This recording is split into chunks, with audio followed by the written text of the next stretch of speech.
Most equalizers sound a whole lot different from one another, even though they might have the same basic parameters. Let's look at the controls of the basic Pro Tools native EQ plugin. Now, the one thing that differentiates one EQ from another is the number of bands it has. And as you can see here, we have a 5-band equalizer, low frequency, low mid-frequency, high mid, and high frequencies. Sometimes you'll only have 4 bands instead of 5. Sometimes you'll have 3 bands, sometimes even 2 bands, like on a guitar amp. In this case, even though there's 5 bands, you can only use 4 at a time. The difference here is, for the most part, they're parametric equalizers. And parametric equalizers give you the ability to control 3 different parameters of the equalizer. You can control the gain, what frequency it works on, and you can control something called Q. And what this means, it's the quality of the filter that's being used. And really, a better name for it is bandwidth. And bandwidth is how many frequencies it's working on at the same time. Just to show you the difference between the 3 parameters, let's play a little bit with the low mid frequency on the snare drum top. Now we're at 200 cycles here, but the first thing we're going to do is just boost the gain. Have a listen.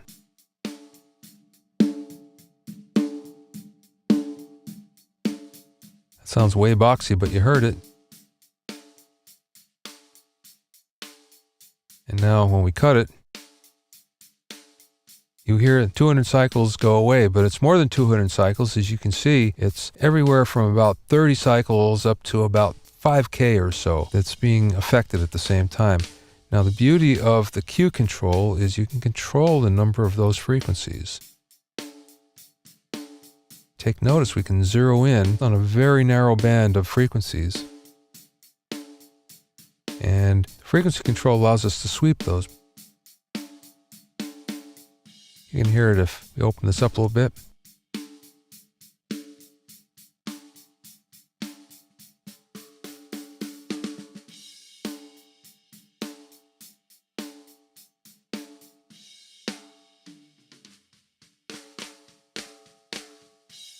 You can really hear that because what we've done is we've eliminated a lot of the lower mid frequencies, and it sounds pretty boxy there. We can do the same thing if we boost the frequencies as well.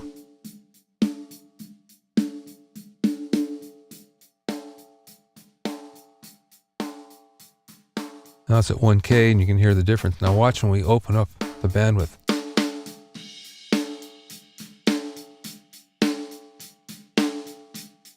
And what we've done there is basically control almost all the frequencies, but it's centered around that 1K, which you see in the frequency window there. So from 1K, it gets the most boost and it rolls off from there. And as we move our bandwidth control or Q control, still it's centered around 1K, but there's fewer and fewer frequencies that are controlled. Now let's listen right there to what happens. Let's play it and just sweep through the frequencies, starting at 1K and moving downwards.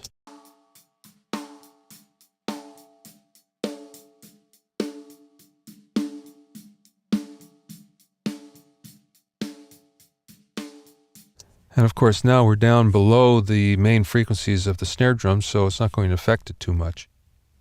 Each band has an in and out control. As you can see on the graph there, EQ goes away until we put it in again, and there it is. The other thing that's interesting here is the fact that we can only have 4 bands at the same time. So now when we bypass the low mid frequency, the mid frequency is available to us. Let's go to the high mid frequency and listen as we sweep through that as well. Now you can really hear it.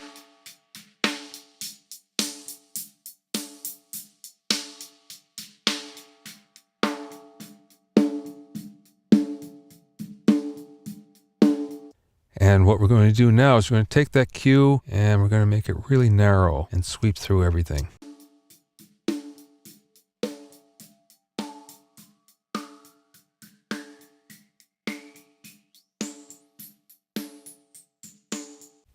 Sometimes a combination of a really tight Q like this and a lot of gain makes the equalizer ring a little bit, and we can hear it here. It gives it kind of an overtone. And that's the equalizer actually distorting a little bit, and that's because we've actually pushed the parameter controls just a little beyond what they're capable of doing. So we have to be very careful. Generally speaking, any equalizer sounds best if you don't push it really, really hard. In this case, 18 dB of gain is way more than we usually use on just about anything. If we back off on the level a little bit, open up the Q.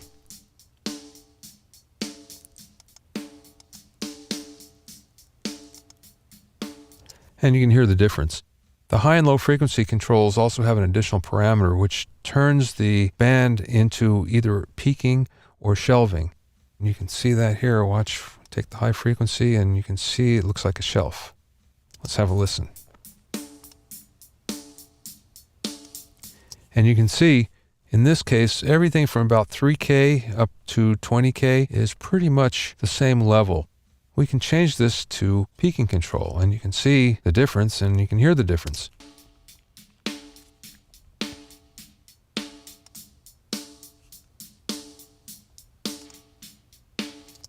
One isn't necessarily better than the other. It depends on the situation. It just gives you a lot of extra variations and a lot of extra ability.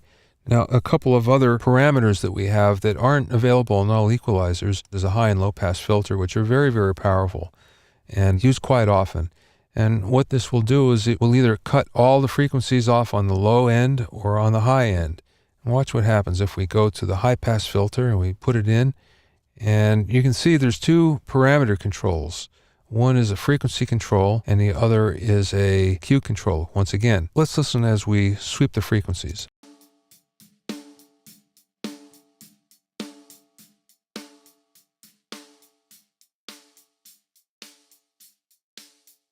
And what it's doing is cutting off all the low frequencies.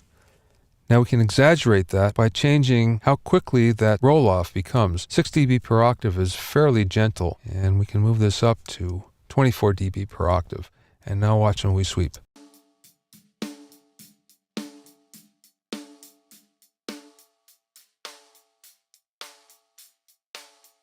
Now at about 600 cycles you hear it, and before it was probably at about 3K before you started to hear it sound very similar. It's very, very effective, but it also can add a little bit of ring, just like you heard when we boosted the Q and the gain in the high-mid frequencies. The same thing can happen, and that's why most engineers keep it just at 12 or 18 dB per octave, and you can see how the roll-off changes. And these are the number of frequencies that are controlled by the high-pass filter.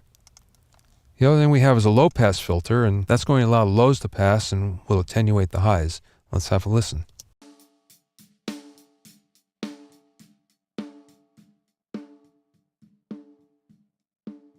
And you can hear all the high frequencies go away.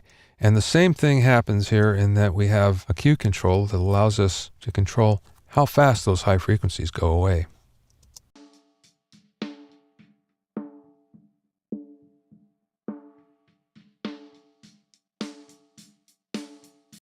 The high and low pass filters are very, very powerful and used by most of the top engineers more than you'd know.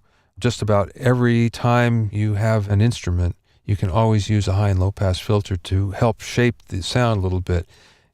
There are two other controls that we have, an input control and an output control. The input control allows us to either attenuate or boost the level into the equalizer plug-in. The output control allows us to either boost or attenuate the output coming out of the back end. And the reason why we'd want that is the input control will sometimes keep the equalizer from overloading if a signal is too hot coming into it. And the output control can either back off the signal so the next stage doesn't overload, or in fact it will boost up the signal to where it was if you attenuate a lot on the EQ bands. We can see the meters on the top. We have an in and out control. And when we back off on the input, level goes down, and we can see the level goes down in the meter. And now what we did is we actually peaked into the red, and by clicking we get rid of those peaks. And the other thing that happens is the output control